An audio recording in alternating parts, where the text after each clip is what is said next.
I'll be honest, this weekend just got a whole lot more interesting than I expected, and not in a small way. We're talking about the kind of shakeup that can actually change the vibe heading into Martinsville. Out of nowhere, we've got not one, but two major driver changes happening at the same time, and both say a lot about what's really going on behind the scenes in NASCAR right now. This isn't just about filling seats. This is about opportunity, pressure, and some big question marks around team strategy moving forward. And trust me, one of these moves completely caught me off guard.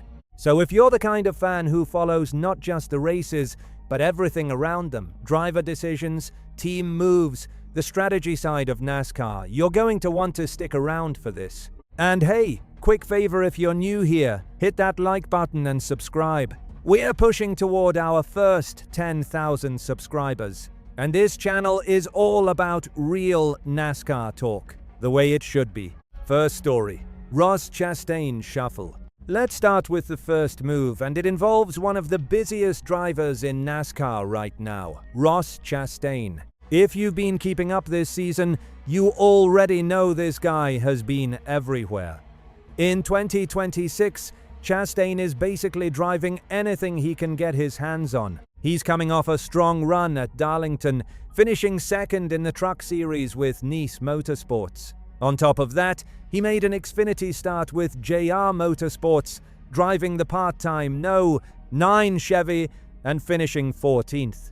Solid run, nothing flashy, but definitely respectable in a stacked field. But here's where things get interesting. That number 9 car is back this weekend at Martinsville, but Chastain isn't driving it.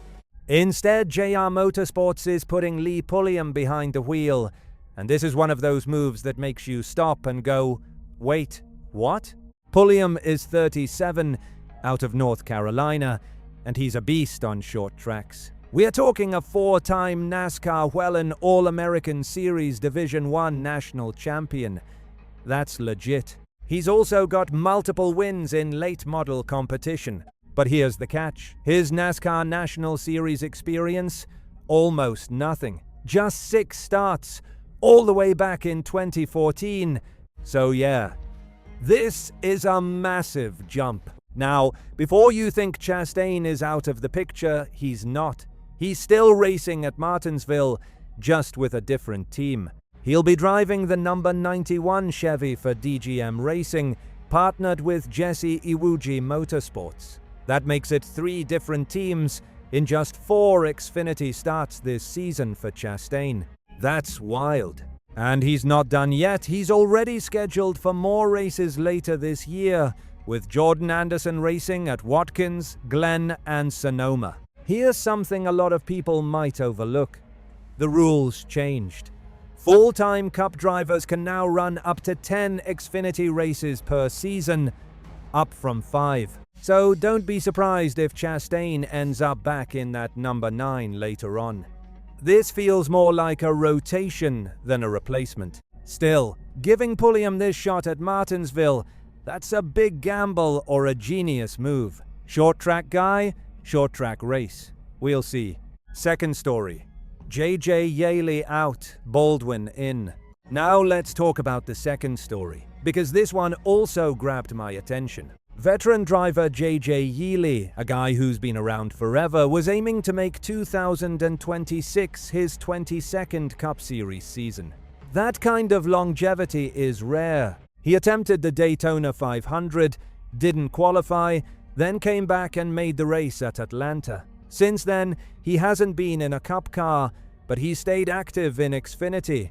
He ran at COTA, then Darlington steady, mid-pack finishes. But now things get messy. The number 5 car from Hattery Racing has basically turned into a revolving door this season. Multiple drivers have already cycled through that seat. And for Martinsville, Yeley is out.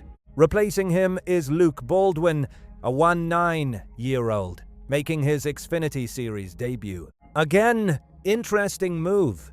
Baldwin has limited experience, just a handful of Truck Series starts last year. His best finish was 12th, And he does have some Martinsville experience, which helps. But jumping into an Xfinity car at Martinsville, one of the toughest tracks on the schedule, that's no joke. And just like the first situation, there's no long-term clarity, no full-time driver, no confirmed plan moving forward. This is another experiment, bigger picture.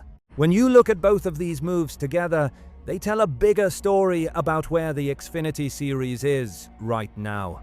You've got experienced Cup drivers like Chastain bouncing between teams, taking advantage of new rules. At the same time, you've got teams giving opportunities to short-track veterans like Pulliam and young prospects like Baldwin. It's this mix of proven talent and raw opportunity, all colliding at once.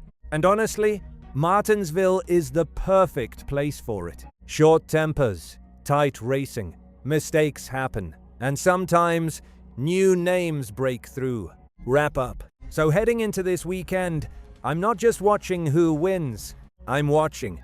Can Pulliam surprise everyone in the number 9? Can Baldwin hold his own in his debut? And what do these moves mean for the rest of the season? Because these decisions don't just stay at Martinsville, they can impact future rides and even careers. Alright, now I want to hear from you. Do you like seeing new drivers getting these opportunities? Or should teams stick with more experienced names? Drop your thoughts in the comments, let's talk about it.